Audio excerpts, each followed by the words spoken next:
Joining us now, Pro Football Focus is Trevor Sikkema on the Emerald Queen Casino Sportsbook Hotline. Trevor, we did a bit of a spoiler. So we already went through your quarterback rankings, 1 through 32, and then we got questions from listeners and questions from ourselves. And so now we're throwing them all at you. So we're kind of bringing you in mid-conversation, if that's okay. How's it going, by the way? How are you? I am doing fantastic. And no, I totally understand. Anytime you rank or talk about quarterbacks, everybody's got opinions. Everyone. So it's all good. So I'm excited to talk about it here with you guys. So we will get to Geno, obviously, who's a big topic here in Seattle. But I am going to start with a question that both me and my co-host had. You had Caleb Williams at number 19. And Trevor, this is despite having one of your tiers, tier 6, dedicated just to the young guys. Why have Caleb kind of in his own grouping in the top 20, separate from these young guys?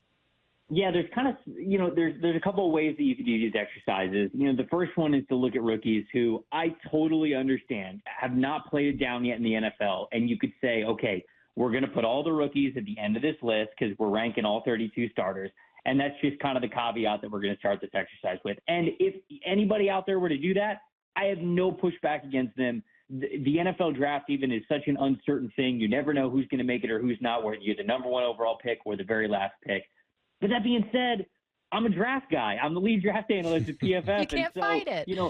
Right, I can't fight it. I'm sitting here talking about like what Caleb Williams is going to do for the Chicago Bears, and I've talked about how talented he is and the player that I believe he can be. And so, putting him in that list, sitting him at the very end of the top 20, if you will, it just felt right to me. I look at what he is able to do, the potential that he has, that ceiling, and it was kind of one of those things where I said, I could do it one way and just have all the rookies at the end, but that would be disingenuous to the rankings, in my opinion. And so I tried to take into account the fact that he hasn't played yet, but also the talent level that we can realistically expect to see from him as a rookie in this upcoming year. So I got a lot of pushback from that one, but I got to stick by it because of how talented I think he can be.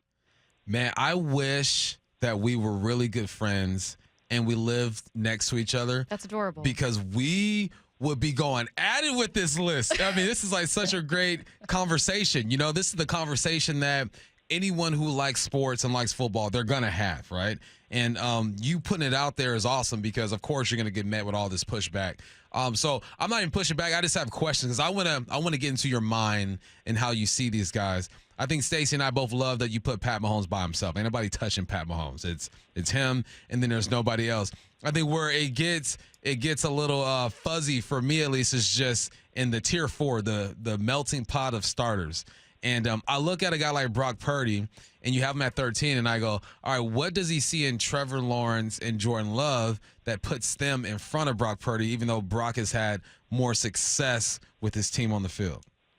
Yeah, to me, it's just an overall talent thing. I mean, like and I don't want to be too harsh on him because he's had a ton of success, but Brock Purdy was the last pick in the draft for a reason, right? And I think that you could certainly bring up, hey, Tom Brady was a 6th-round pick, and he ended up being the greatest quarterback of all time. And it's true, he definitely was, but I think that it took certainly a little bit of time and so a lot of success, consistent success, I would say, for us to really establish him as him truly overplaying that draft status. And when I look at Brock Purdy, he's absolutely overplaying what would have been a Mr. Irrelevant selection. When you go through his numbers, I think a lot of people look at Brock Purdy and they just say, oh, he's just this dink and dunk type of game manager. And he is more than that, right? I think that he deserves to be more than that there because his big-time throw percentage is pretty high. And I do think that he has success and wants to push the ball deep down the field.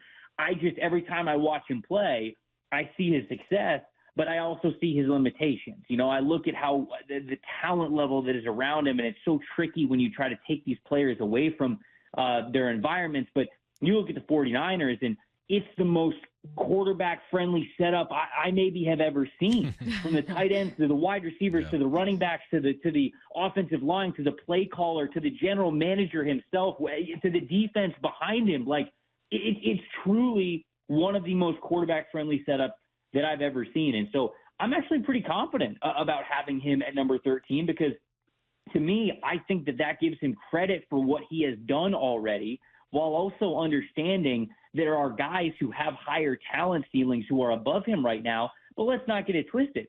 Brock Purdy keeps competing for NFC championships and division titles and playoff postseason runs.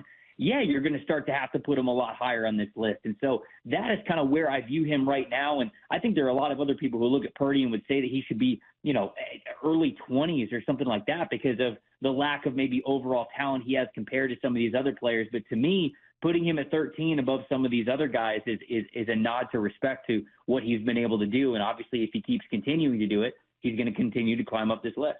I think it's important that you put that out there because it gives insight to how you're ranking these dudes. It's not off of who's running the system, who's the winningest. It's talent-wise, who do you think is the best quarterback in the league? And that makes complete sense. I'm looking at the list and I go, all right, well, are we talking talent or are we talking quarterback? So now that I encourage people to look at this list and view it with a different light, like he's talking about the talent with these quarterbacks, not necessarily their success on the field.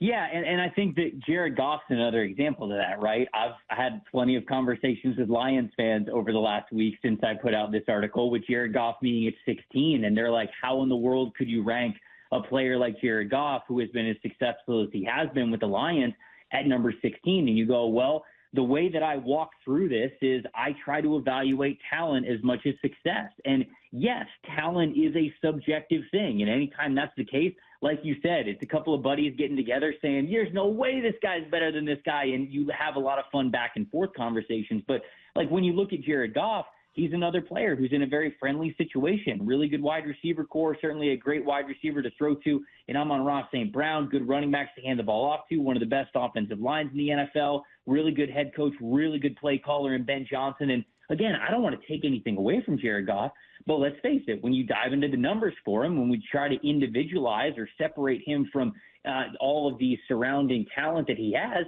his big-time throw percentage this past year was the best that we've seen for him since his Ram days, and it was still just 3.4%. I mean, the guys that are ahead of him, some of the top guys in the top 10 in the top parts of the NFL rankings here for quarterbacks, their big-time throw percentage is around 5, 6, and Jared Goff is half of that. So, sure, he's taking care of the ball a little bit better. The turnover-worthy play rate is lower, but he's also not really pushing the ball deep down the field. And then when you get into more contextualized statistics and grades of him, like when you have to pressure him and when you get him off his spot and when you see how he is as a passer on the run when scrambling, well, those numbers are a lot worse for Jared Goff. So, yeah, he's got the wins in the win column, but just like people would say, wins aren't a quarterback stat. Well, you're trying to take those guys a little bit away from their success and judge their overall talent level as well. You're trying to kind of do the baseball thing where you say, hey, if you put this guy in an average NFL team, what does it look like? How much can he truly elevate around him? And that's the way that I went about this exercise and why you have guys like maybe Purdy and Goff and maybe even Kirk Cousins as well who have had success in this league who are a little bit further outside of that top 10 like some people might want to see him. Hey, Trevor, I only saved you about 30 seconds to a minute for a final answer, so instead I'll narrow it down a little bit. How does Seattle get the best of Geno? Because you had him at number 18. You mentioned he's got 4 quarters as a starter, basically, 4 different phases you've seen. When you looked at the best versions, what was maybe a pattern there? Honestly, it's just a lot of in-rhythm stuff, and I know that that's kind of like an easy treetops answer, but for Geno, it's just he's had these streaks over the last couple of years, and you just got to all put it together. Him being healthy, the guys being around him being healthy, having that consistency, getting to play a ton together, that chemistry. I think that it's all there for Geno. And honestly, when I had him at 18, it felt low for the highs that I have seen of Geno, but it was just the up and down and that kind of part of the last 2 years that was kind of tough for him. So I believe he's a really good quarterback. It's just kind of a consistency thing, but we've seen it from him for sure. It's a really fun list. Go check it out on Pro Football Focus. He is analyst Trevor Sikkema. Thanks so much, Trevor. Thanks, Trevor. Appreciate it, guys. Anytime.